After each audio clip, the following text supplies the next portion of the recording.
अस्सलाम वालेकुम व्यूअर्स, आज हम बनाने जा रहे हैं देसी घी। देसी घी की एक न्यू ट्रिक है जिससे ना ही पतीला खराब होगा और ना ही आपका घी चिपकेगा नीचे। मैंने नॉन स्टिक का बर्तन लिया हुआ है। नॉन स्टिक का बर्तन आपका बिल्कुल भी चिपकता नहीं है नीचे। इसमें मैंने 2 kg मलाई डाल दी है।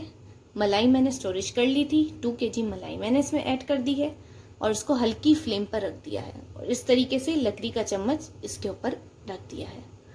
इस तरीके से उबाल आएगा तो मलाई नीचे भी नहीं गिरेगी और चिपकेगी भी नहीं नीचे।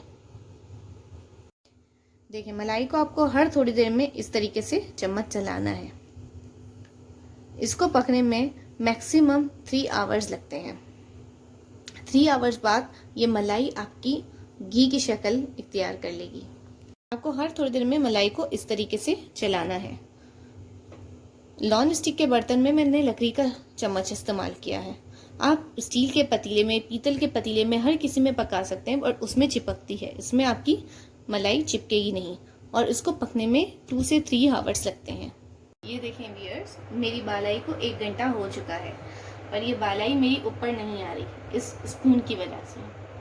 अब ये स्पून अगर मैं हटा दूंगी तो बालाई नीचे गिरना थोड़ा थोड़ा शुरू हो जाएगी, तो इसलिए मैंने इसी तरीके से स्पून रखा है और हल्के से नीचे नीचे करके स्पून को इस तरीके से घुमाना है ताकि चिपके ज़्यादा नहीं बालाई।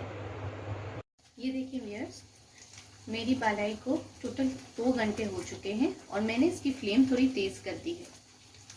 अगर आपका पीतल का या स्टील का पतीला होता तो वो नीचे चिपकता, बट ये देखें इसकी चिपकान ऊपर आ गई है सारी। ये देखें, नीचे बर्तन नहीं चिपका। ये देखिए व्यूअर्स, आपको साइडों से ये इस तरीके से तेल निकलता हुआ नजर आ जाएगा। ये देखें, ये देखिए,